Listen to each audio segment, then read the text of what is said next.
Welcome to this episode of Security Market Watch. I'm your host, Josh Bruning, and I'm here with our other host, Maggie Dillon. And today, we don't have a guest. Today, this is about Maggie and me and you. And we just wanted to explain and, kind of explain ourselves, justify our existence, talk about what's important to us. What are we doing? What's important to us and sort of what we're all about. And we're just, I talk to Maggie quite a bit. We talk to each other quite a bit, but this is just going to be a conversation between two hosts on Security Market Watch. So feel free to eavesdrop. The idea is that we forget we're recording and we show a little bit more of our personalities, because I feel like while our content is phenomenal and you should watch all of it if you haven't already, we just need to show our personality a little bit more. We're more about this is a dinner conversation. So we're gonna talk a little bit about why we're here, how we got here, maybe some odds and ends. Right. I just clocked out.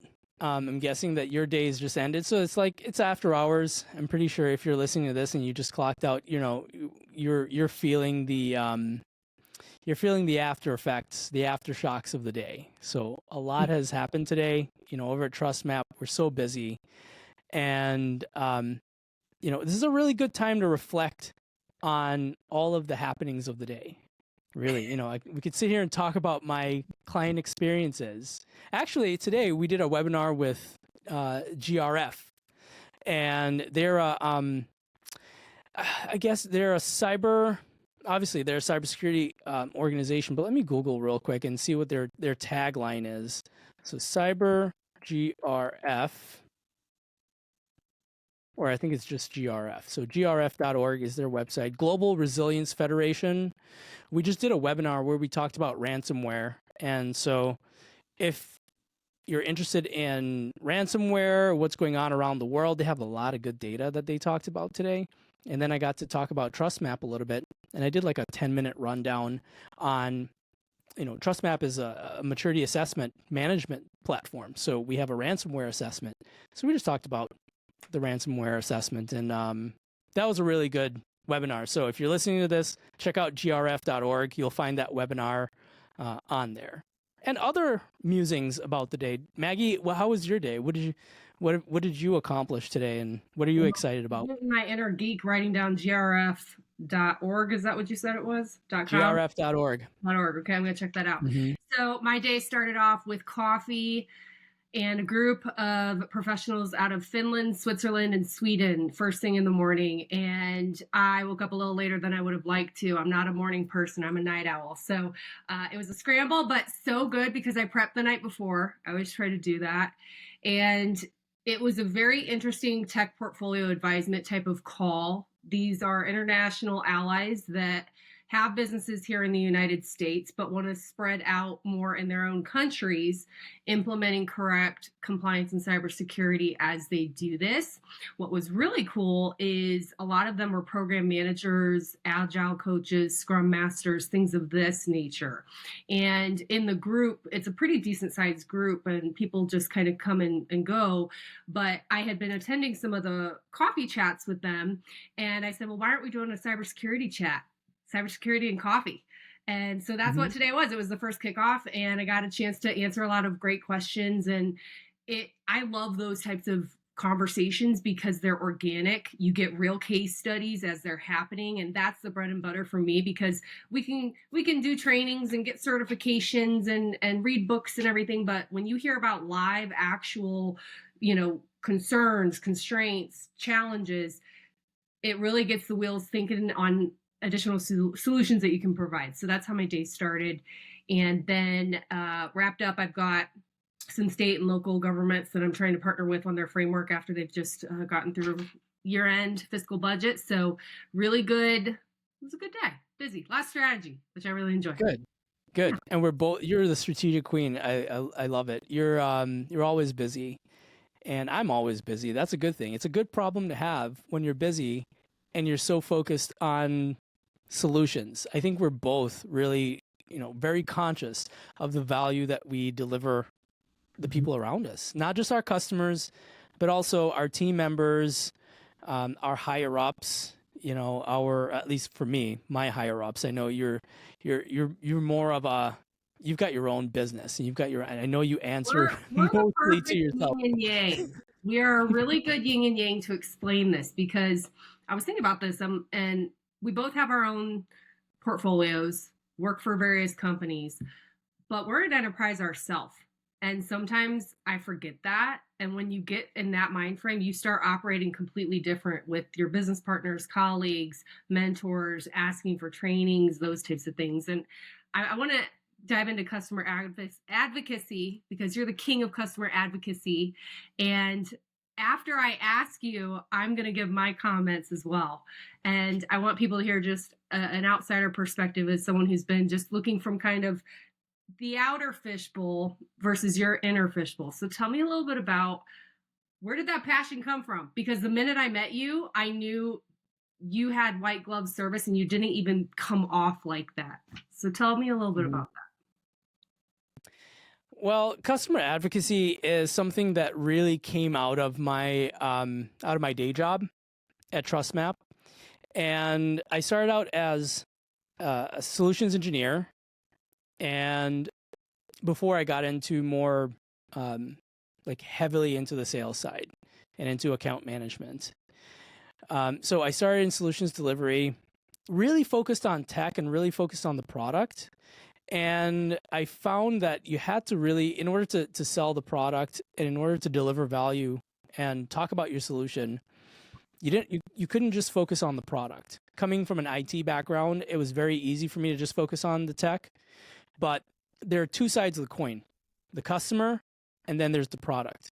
And if you can understand both of those things with equal depth and precision and proficiency, you really get a complete package, right? And you can deliver a complete package. So customer advocacy really came out of my desire to understand the customer and to put myself in the customer's shoes. So when you do that, you begin to not look at your product as, this really cool gadget, and here's a button over here, and there's a feature over there, and I could talk about all my features, and, they're going to love it, and I'm going to wow them with this demo, and they're just going to, buy lots of software. If you go about it that way, you're not going to sell a single license at all. So I started to talk to CISOs, right? I started to focus on individual verticals. So I started to focus on healthcare and financial services.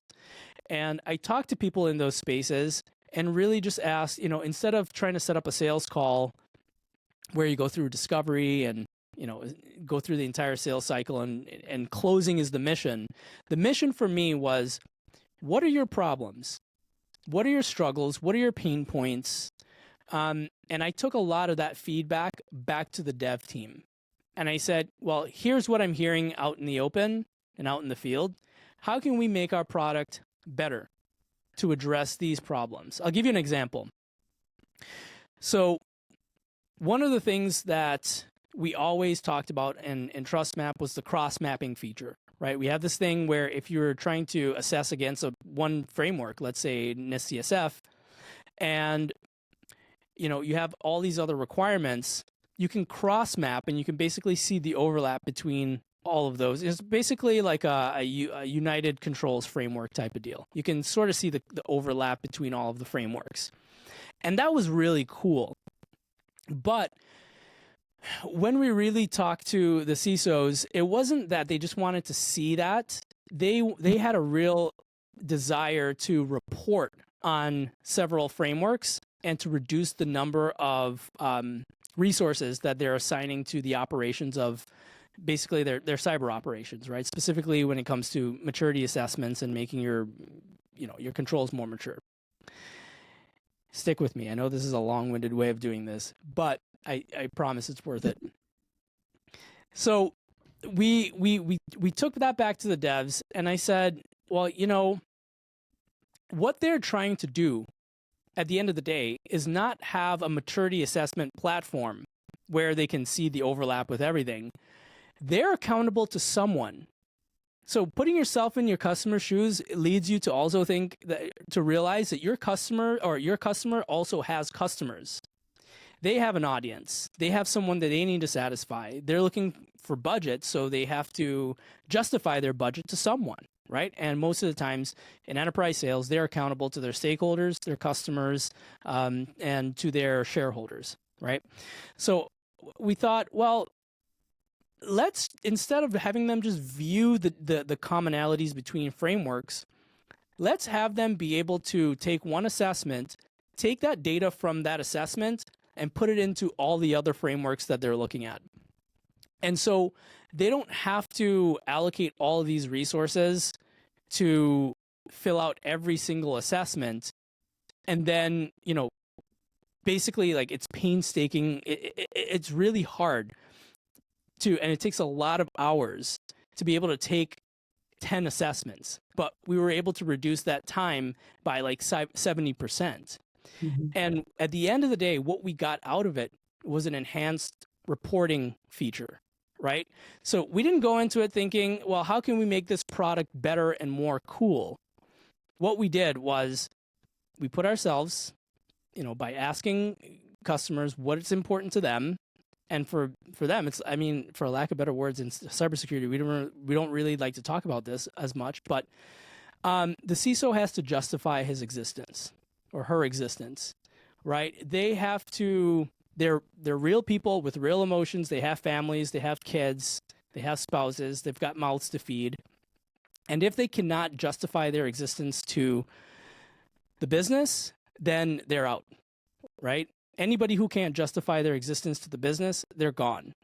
And so I'm thinking, how do I make their life easier? How do I give them what they want at the same time, not, increasing our overhead? What can we do within a timely fashion, within 2 months or something, 2 weeks if we could, that would give them this much, X amount exponential value? So customer advocacy, in short, is really putting yourself in the customer's shoe. And that really led me to go beyond Trust Map and really think of what I would call injustices, the injustices of the cybersecurity market. And one of those injustices, check out any conference. Go to Black Hat, go to RSA, go to FutureCon, go to Secure 360. The second you walk in on the floor, there's tons of vendors, right? And everybody claims that they're different, but they're not, right? What they'll do is they'll change the color of their booth, right? This person can process data at 10 megabits per second, and we can do it at 15 megabits per second. You see, we're different. And it's like, no, you're not different. You're just you've just taken something that already exists and you've made it better, which is good. But that's very different than differentiation.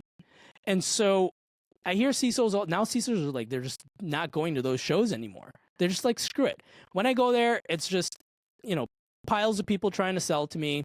They claim they're different, but they're not. So customer advocacy is number one, pointing out those kinds of injustices and saying, look, if you're different, if you're saying that your product is different, make that differentiation known and make it an actual differentiation.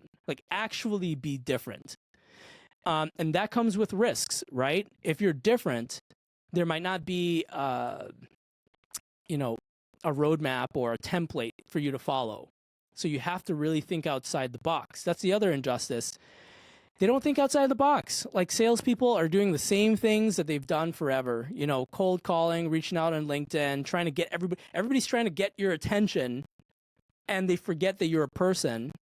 And so, it's calling out the people in our own industry who commoditize security leaders and businesses and really think of them as a product. They think of them as the product, and they think of them as objects and leads to be cultivated, when actually they're people and their businesses who are providing value to their customers. And you have to understand their customers and their stakeholders as much as you understand your own product and as much as you understand them. And only then do you start to put your finger on the pulse and get into the zeitgeist of cybersecurity to really understand what it is that we're doing. So in short, if I were to use it, sum it up in one sentence, customer advocacy is the practice of calling out the injustices of your own industry such that your customers and the people that you cater to and you care about come out on top, not the other way around. If I'm coming out on top and my customers are, left with the egg on their face, if they make a bad decision and they can't, they get fired because they bought the wrong product and they made a bad decision, we should be ashamed of that as salespeople. Like, we should be embarrassed that we sold a product or a bill of goods that does not provide as much value as it possibly could. That's my story, and I'm sticking to it, and I'm dying on that hill. So for Christmas, I'm getting you a diamond encrusted customer advocacy gavel. And I want you to create a council or something type of committee where you can just bang it all the time if people are being in the wrong, and you need justification. And I want to point something out. Thank you for answering that. That was a very long answer, and you went completely down the rabbit hole like I knew you would. And you said so many other things that I didn't even think of bringing up, but you did it perfectly. So thank you. One thing I've noticed about you from the very first time I met you, you're natural with customer advocacy, and the way you just described it was almost like you learned that. And I don't think that's something that is all the case. I think you in particular, and I would suggest this for any company that's looking to have a real SME as a salesperson or business development person on their spread, you came from IT. You understand the technical meanings from the ground up, from the internals out. So the way that you sell and approach a product is going to be very much as if you were the customer versus somewhere on my end where I'm coming from the outside in. And that pairing, when you're able to build a sales team that has those two different types of mentalities, and someone from outside of IT, I didn't grow up in IT and sales or recruiting. I grew up in a very different realm, which was government contracting. But now you see the correlation between government contracting and those contracts where it starts from the top down, and you're already in the internals building out. And so I personally think customer advocacy obviously follows in line with everything that you said. I didn't learn about true advocacy until my mom got sick with leukemia. And so what I would say to that, customer advocacy is very much an empathic process. A lot of people that are in sales are not necessarily empathic or intuitive. And if you can tell right away that someone's just not in agreement with what you're saying, or maybe they're having a bad day and you're sitting over here trying to talk about your product all day, there's going to be a disconnect the whole time. And watching a very sick human that was in stage 4 of their life with cancer, I cannot tell you how many times her medical team dropped the ball, because you're working with various different facilities, different doctor teams, different diagnostic teams, getting results, getting data from this source, this source, this source. Meanwhile, she can't even stay awake because she's getting pumped with so much medicines. Same thing with an IT team or a CISO. They're getting pumped with so many different vendors and so many projects. I mean, we talked to a deputy IT director that had 168 projects on his belt with a team, only one person did cybersecurity. And I'm thinking, can we set someone up for failure even more? Because, and I don't know this, please, I'm not speaking out of turn, but it ties back into the customer advocacy. If I talk to a leader like that, and then I go back to their boss who I originally had the relationship with, hey, I can help you with this project, this project, this project. I just want to tell you, as someone who has former executive headhunting experience, you really need to be paying attention to that top right-hand person, because if I were them, they're the exact candidate I'm plucking off to get out of this situation because they're miserable. And they don't have mental health clarity. They're not sleeping at night. They're so overwhelmed. Then you're not giving them budget to hire additional people, yet you're expecting them to somehow get the same type of white glove service that we're talking about here. They're going to go with the lower budget people that don't care about customer advocacy. They're making they're just doing transactional sales. So there's my rabbit hole to say, you have the it factor. That's why you're good at it. And you even do it in your podcast. This is not the only podcast that you have, but you have a way with genuinely caring about people, and it comes across in how you operate. Thank you, Maggie. Coming from you, that's high praise. Absolutely. Thank you. I thank you so much. And I like your opinion. Like is not a strong enough word. I love your opinion and your perspective. And your world is a world that I'm not entirely familiar with, so government contracts. And when I think of government contracts, I think of like Lockheed Martin, DoD contracts, so I learn a lot from you. Well, that's where And I started, though. I started working for Lockheed Martin DoD contracts, specifically with the VA, and then it spread into at least 20 other governmental contracts where we were doing worker compensation exams, recruiting doctors to do those types of exams for everything from NASA employees, uh, all three-letter agencies you can imagine. We were doing their worker comp exams and having these security clearances and everything. And I was 22 years old living in Los Angeles after just moving out of a cornfield. What did I know? I got thrown to the sharks. So a lot of what I have to say, I can't compare my experience because I don't really have anyone to look at or mimic other than other people who have traveled a lot and tried different industries. And I think that there's pros and cons to that. Let me challenge you a little bit.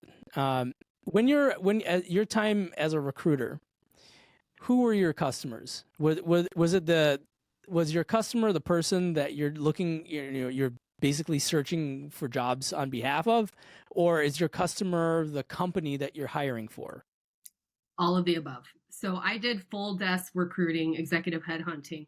I was in charge of building my own book of business with parameters based off of whatever firm I was working for. And so I was definitely contacting anyone from CEO, founder, C-suite executives, or even board directors, or people that I knew were getting ready to do startups. And so it kind of started there. I loved it because it gave me even more reason to fill their positions because I've got a relationship with them first and I've really heard their pain points. And then knowing the exact candidate or professional that would fit that Bob Ross painting I've somehow designed in my head, and then going finding a needle in a haystack. So there were two totally different challenges with that.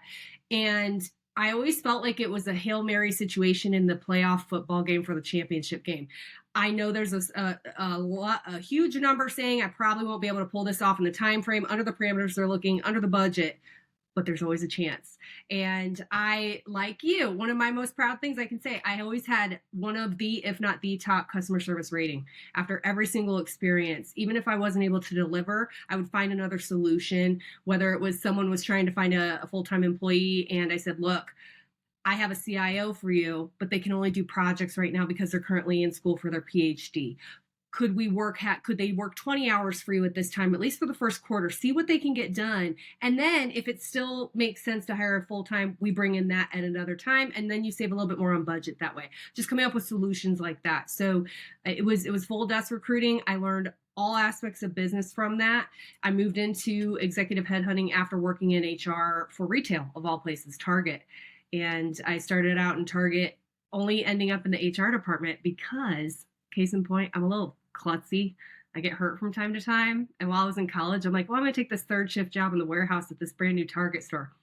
I fell off a ladder, broke my knee. They put me in HR because they felt sorry for me. And had that injury not happened, we wouldn't even be having this conversation, Josh. Wow, look at that. I know. It's crazy how life works. That's crazy.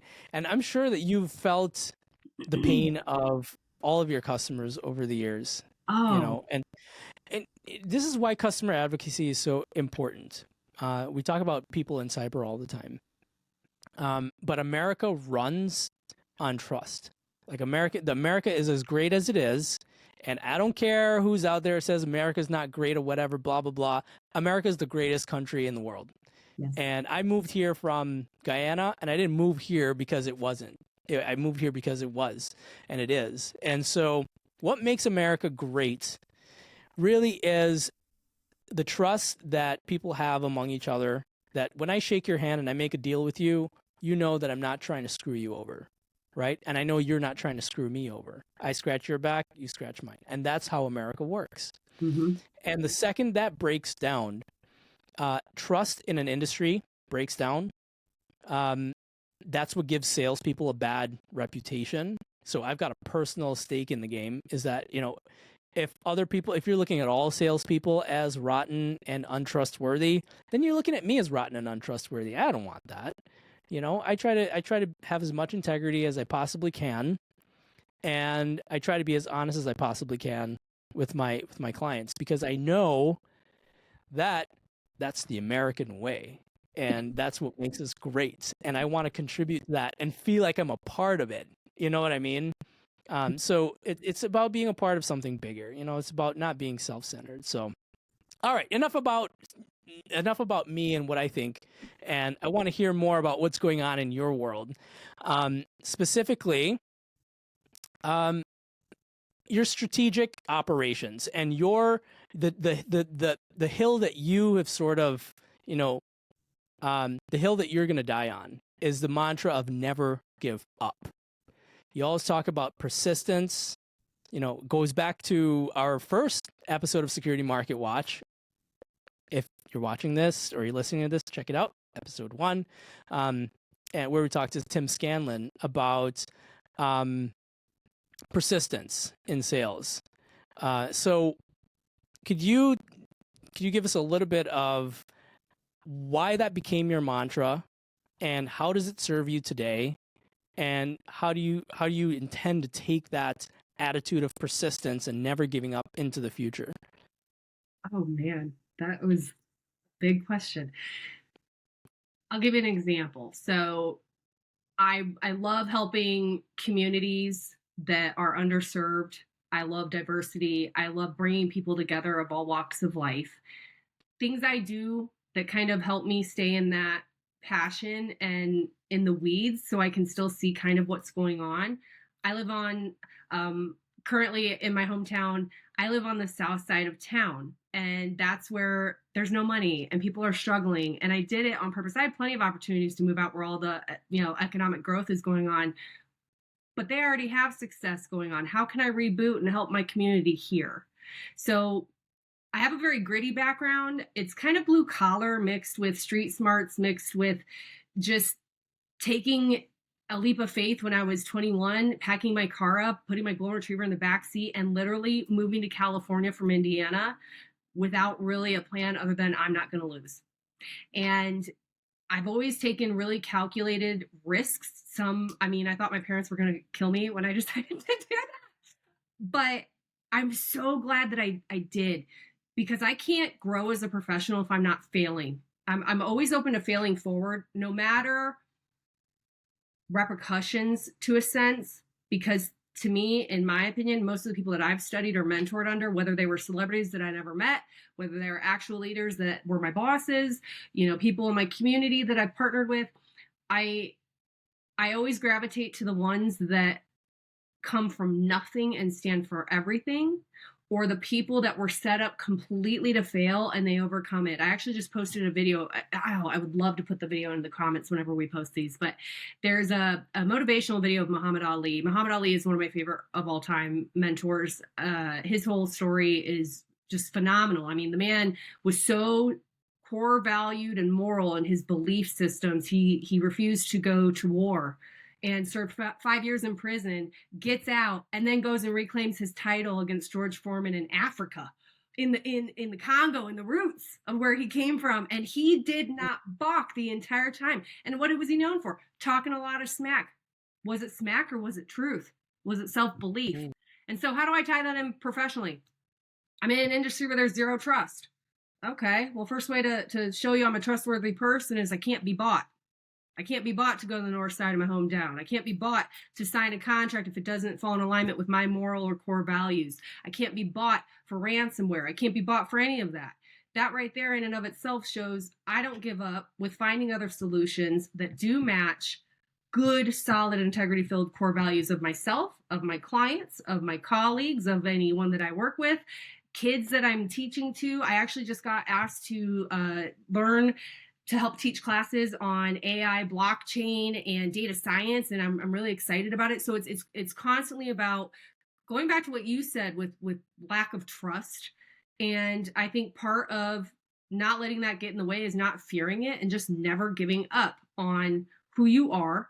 And if you fall out of alignment as a person, because let's be real here, we are in the most stressful times ever. I mean, we're hearing about aliens from the government, and the government's going to shut down, and we're in a recession, and all these things are just going on around us, and we're supposed to act like everything's just hunky-dory normal every day. Well, I could let that get to me, or I could just literally say, I'm not giving up personally or professionally, and I'm gonna funnel that all into my professional mission, because my work is my mission, because I love what I do. It doesn't feel like work.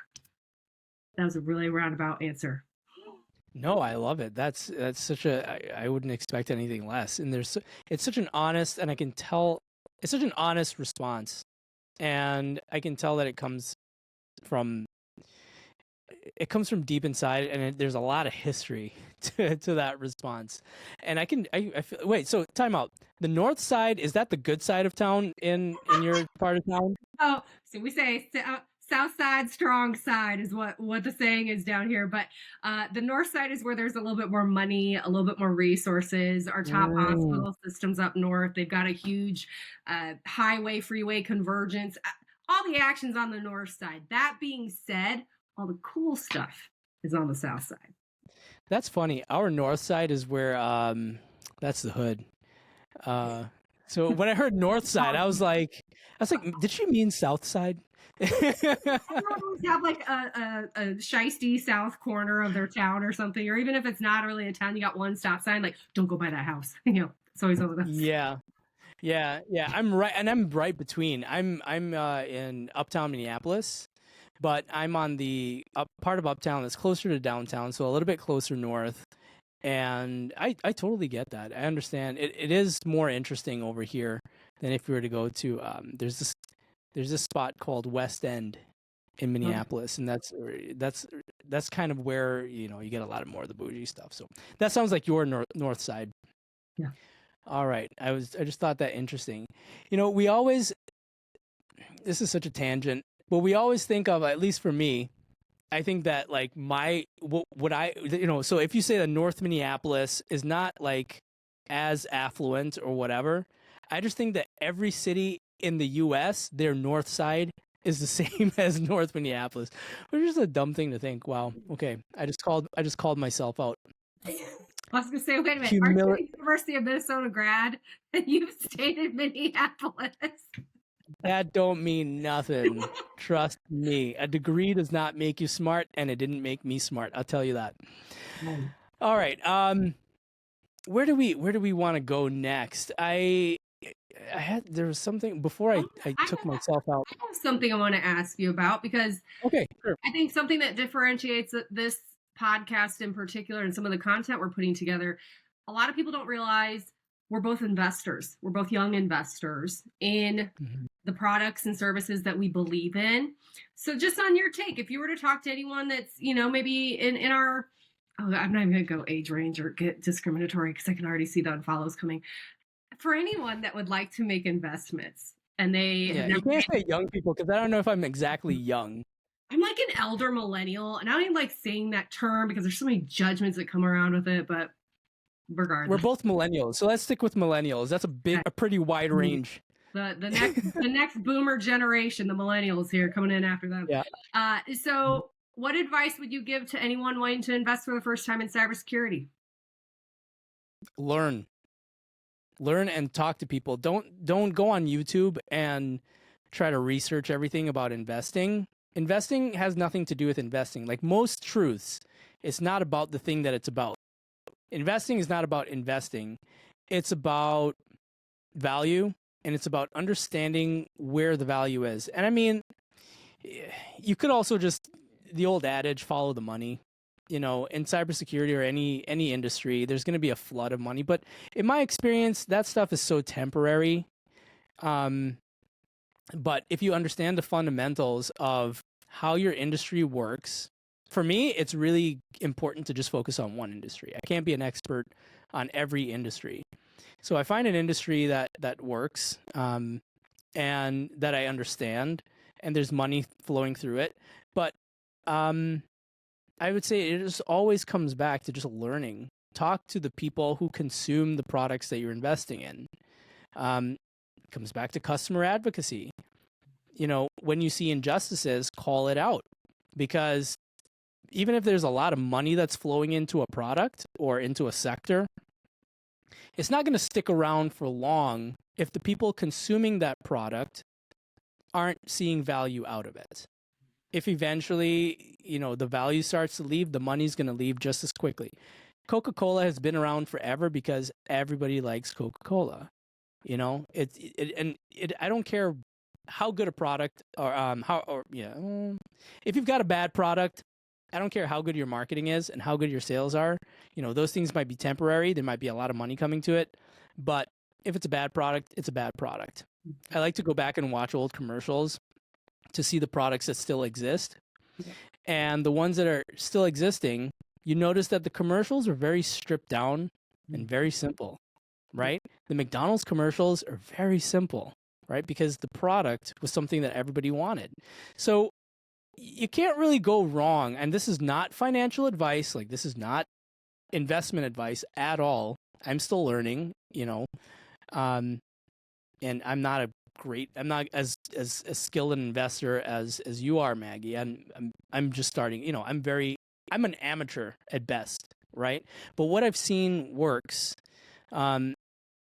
is just understanding those fundamentals, understand your product, understand the people that product serves. Does it solve a real issue? Does it solve a real problem? Or is it a made up problem, right? There are companies that make up problems and then try to solve the solution. And going back to Warren Buffett wrote a book, or no, he didn't write a book. So it was his mentor that wrote a book, Benjamin Graham, that wrote a book called The Intelligent Investor. And the fundamentals of being an investor, they don't change, right? So one of those tenets of investment is, I don't want to, this is at least Warren Buffett's and Benjamin Graham's philosophy, I don't want to hold something for 10 minutes that I don't want to hold for 10 years. And so I don't invest in products that I don't think are going to be around for a long time. If I think it's a fad, like zero trust products, I stay away from. Ransomware, it's kind of ironic because I just, gave a little presentation on ransomware assessments. But there are these buzzwords that come up in cybersecurity all the time. Ransomware, zero trust, MFA. The biggest thing now is risk. And we're finding that risk, being able to understand the risk of your company, is taking more resources to understand the risk than the potential, loss of those risks being realized. You have to dedicate so much to just understand your risk and to, put it into a proper framework. So it doesn't work for every company. Risk works for industries. I'm going to get off on a tangent on risk, but risk works for industries like insurance industries where you've got tons of historical data and it doesn't really change, right? Car insurance, life insurance, we know the things that kill people and we know the things that damage cars. There's lots of data. Security, you've got threats that are changing every day. So risk is changing every day. And the second you have a risk register, your risks change. The second you have, you've done your threat modeling, your threats change. There are some things in risk that don't change, or that change slowly. So like asset valuation, those are very valuable. So knowing your assets, having an inventory of your assets, understanding the risks around your assets that are specific to your business, that really helps. So don't follow every trend and start investing based on the trend. But ask yourself, does this trend really make sense? Cloud computing. People invested tons of money into cloud computing. We're learning that cloud is starting to become inflated in price because in the promise of the cloud, when I was in IT, was you can run your machines not around the clock. You can run your machines when you need them. And the times that you don't need them, you shut them off and you just pay for what you use. But now we're finding that, well, you need to run them around the clock to do updates or else your machines aren't secure. And so endpoint security is becoming a larger cost center because so many companies move to the cloud. So don't follow the trends. And follow the money. That's not terrible advice, but make sure that money is resting on actual value, or else you'll find yourself investing tons of money into a bubble. And when that bubble pops, you're not going to have any. Personally, I like to invest in companies and work alongside those companies. I like to work alongside the startups that I'm invested in. And sometimes being invested is not just putting money into something. Sometimes it's getting to know the CEO, offering your advice, offering your expertise, or just being, a soundboard, someone who they can bounce ideas off of. And, you get to grow with those people. You get to grow with those companies. So you're investing your time. So don't limit my advice would be, don't limit your investment to only financial investment. Also invest your time, and also don't follow the trends. Really make sure that the fundamentals are there. Mm-hmm. What about you? I should be asking you that question, Maggie. What would you say? I'm an amateur investor as well. I have a totally different approach. Obviously, numbers and everything you just said is exactly on the money where we need to be. I think one of the biggest things that I've learned over the last few years here would be people lie, and they will talk their product up way bigger than it actually is, and they only give you bits and pieces of the information. So something, and this isn't just with investment, this is whether you're hiring a new employee, the amount of project work you have, how much your product is worth on investment. There's a lot of different areas where CEOs and board of directors will lie because it's a business strategy. And in their eyes, and I'm not saying what they're doing is necessarily wrong if it makes sense to their overall business plan or goals. What I'm saying is the approach is wrong. And so what I tell people, at least the ones that I really want to partner with, is it's like this.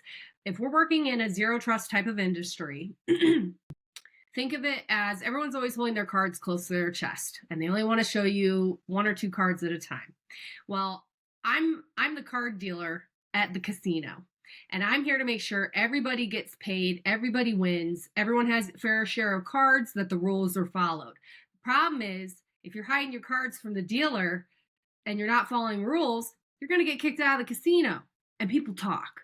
So that would be my biggest thing that I think I've learned as an investor is, if someone is lying to you, what questions are you looking from a third party view of, well, they would probably tell me this, but not tell me this. And then, I mean, numbers and data will just show for itself eventually. People can only wear a mask for so long, but that doesn't mean you shouldn't continue investing in them. Now it's time for a conversation, especially if you've been an investor for a while. You're not seeing development of the product, or you're not seeing progression of the network in the right direction, or marketing or additional money being pumped into areas it should be.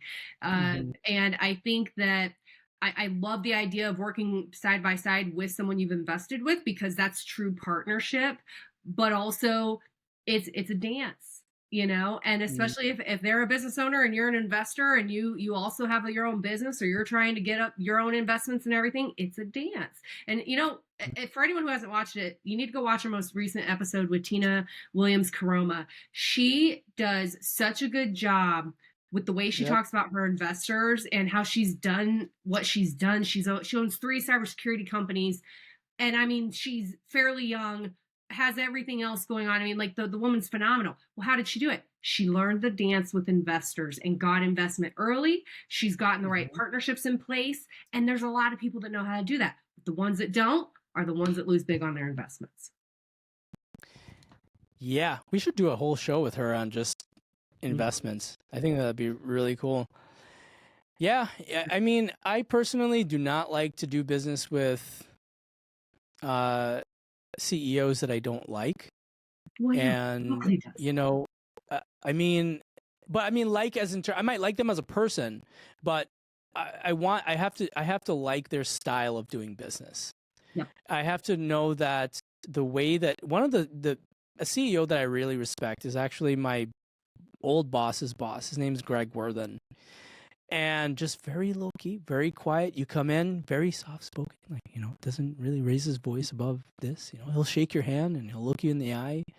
When he's angry, you can tell. But he's a leader through and through. And he's always got his hands on the reins through tough times. I mean, if it's a tough time, come audit season, you don't want to be around his office, right? Because he's just palpable. He's just upset. But in a way that's constructive. He's in the zone. He's focused on his business. There's some CEOs who are not focused on their business. They're not focused on growing their company. They're not focused on their employees. They're not focused on their They're not focused on their shareholders. They're not focused on their customers. They're focused on the bottom line. And if their company, take it a step further, their ego, their pockets Yes. and all about them and the fame and the fortune that goes along with it. Let's The be honest. prestige. How many leaders do we all know that just fit that bill? And it's Yes, exactly. Yeah. And I might like you outside of business, but I'm not going to do business with you, and I'm not going to invest in your company. I won't invest my time. I won't give you my ideas. I wouldn't discuss business with you, period. We'll go on the golf course. We'll hit a few balls. We'll play basketball. We'll get a drink. We'll hang out. Won't do business with you. Won't invest.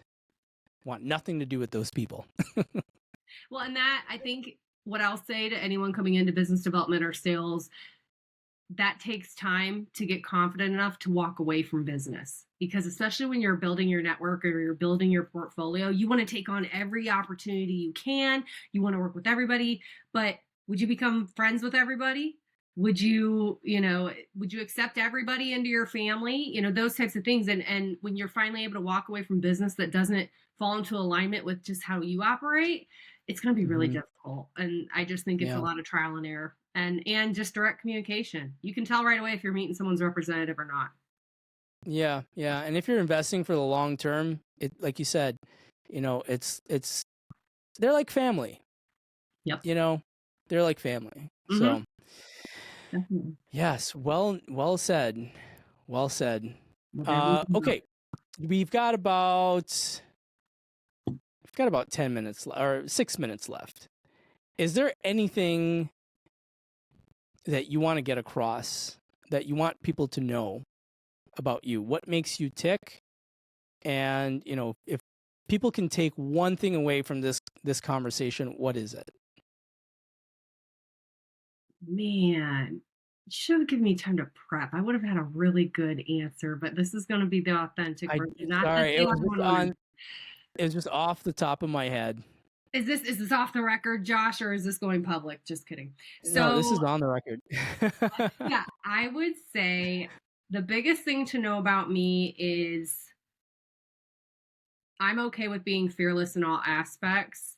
I'm not afraid to ruffle feathers. I'm not afraid to have uncomfortable conversations, because every time I've done that, it has gone beautifully in the end.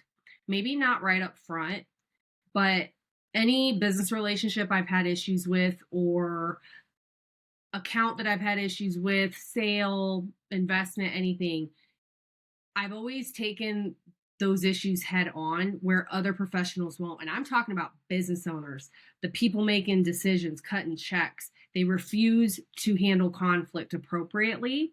And especially in our industry, we're going up against head to head with our own industry colleagues like CISOs and CIOs who can't take on what they want to take on. They want to work with us, but they can't. How do I have that really direct conversation? Hey, Mr. CIO, can I be really direct with you based off everything you've told me about your portfolio? Sounds like you're probably going to be selling in about a year. If you can't do business with me, would you maybe be looking for a new opportunity confidentially? Those are the type of conversations I have to have. And guess what? I've gotten some of the best professionals new jobs because I've had the guts to have that conversation.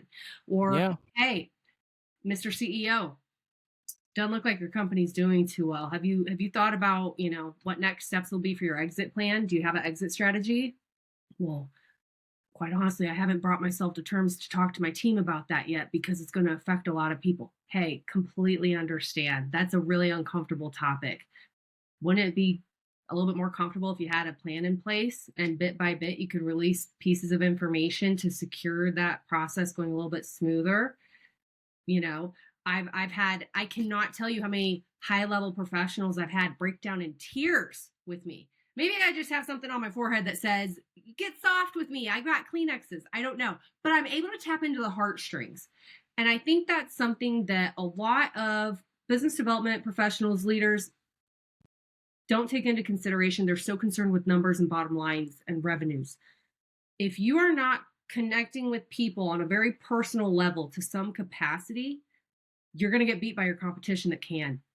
And so if I were to get something really across, it's be fearless in your approach, but still be sensitive, be strategic, be open and honest, and be very morally and integrity filled, because no matter what anyone comes to say about you, if you do mess up, which you will, we're all going to fail. We, again, fail forward. People can't say something about your reputation if you've always been consistent with your honesty and just how you represent yourself. And if you haven't represented yourself well, you better take accountability and speak about it and handle that as it comes, whether it's someone made a bad business deal, someone made a bad hire, someone's got some professional or personal issues going on with their life that affect their career, whatever it is. I think fearlessness and good decision making, as long as it's an honest take on it, is something I want to be remembered for. I hope I have a legacy built on that. And I want to be the top female in cybersecurity sales on a global scale. I want to put me in front of the president, put me in front of whoever I need to. Let's go big or go home. I'm not guaranteed tomorrow. So there's my little soapbox spiel on that. You caught me off guard, but hopefully I got my point across. Oh, man. I'm glad we got that on tape. I think that explains you to a T. Does it? Okay. And now I'm starting to realize that we both have this sort of grit. Maybe this is why we work so well together. I'm from a third world country. I'm from where I'm from is probably way worse than the south side of Indianapolis, right? Fort Wayne. Fort Wayne. Fort Wayne. I try not to tell my exact location, which is stupid because it's pretty easy to find apparently when you're in this industry. Oh, yeah. Well, that's the first thing. Fort Wayne, Indiana. Okay. Well, where I'm from, I guarantee you, is a lot more chaotic and economically just a lot worse. And I came to this country with $20 in my pocket, the proverbial $20 in my pocket. I don't really know if it was exactly $20, but we'll just say it's the proverbial $20 in my pocket. And I moved to New York, and I slept on the floor of, this guy's basement. And that's kind of where I started to learn sales. I did real estate in 2008, 2009, right when everything went down the toilet. So I had to learn how to sell. I mean, I had to be creative. That's the thing. And one of the best things you can do for yourself as a salesperson is just invest in your own creativity. So I had to be really creative. But we both come from, nothing was handed to us. And we had to persist, and we had to kind of break every, barrier that we came up across or came against or came up to. Dang, it is late in the afternoon. I'm so tired. It's okay. Can't even talk. I want to point something real quick before we end here. For everyone that's watching or listening, you've got two people from very different backgrounds that both kind of come from nothing and created something. Josh has a bachelor's degree from a very reputable university.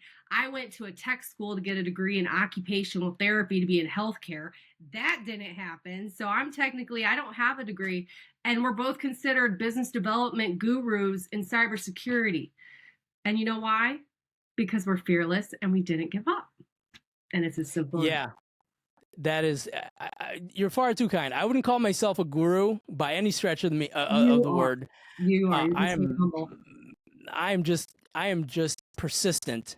I am just, honestly, that's what it comes down to. Like you said, it comes down to I am just very persistent. I don't give up. So, all right. Well, if you could take anything away from this, this was a really good episode. I feel like I got to know you a lot more, Maggie, and the audience got to know you a lot more, and hopefully understand a little bit more about our philosophies and kind of where we're coming from. Never give up. I wish we could have pop-up events where we just travel to the United States and someone sponsored it so we could go build appropriately and have conversations like this, actually like on a rooftop of a hotel or something like that. So we've actually been thinking of getting creative. Josh and I have talked a little bit about, a Rumble in the Octagon in Vegas and having compliance vendors and cybersecurity vendors come duke it out with their products and their roles. I think that'd be fantastic. So yeah. If there's anyone that would be interested in sponsoring us or doing creative things like that, I'm going to put it out there. Get at us. We're both open to ideas. Rooftop workshop. Yes. Ooh, there we go. Yeah. Rooftop workshop. We could have like people in black suits, like Men in Black, on the rooftop, so it looks like we're extra protected, and maybe drop in on a helicopter or something. I don't know. We can figure something out. Yeah. Yeah, let's make it happen. All right.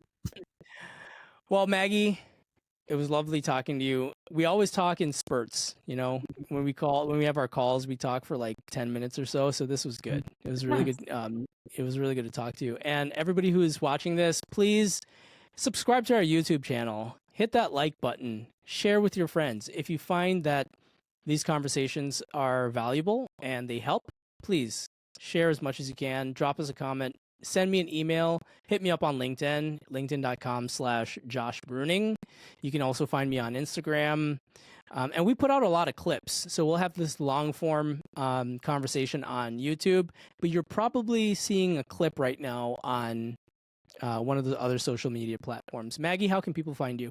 A few additions to that. Check out the Security Market Watch newsletter. The link is actually on my LinkedIn profile, right at the top underneath my profile picture. If you don't have time to watch or listen, it's a great way to get weekly updates of just an overview of who we're talking to and the subjects that we're discussing. Also, I'm on Instagram under, God, what's my handle? Championship_energy. And then also we have our Security Market Watch Instagram, which is actually security_market_watch. There we go. Thanks, everybody. Thank you. Bye.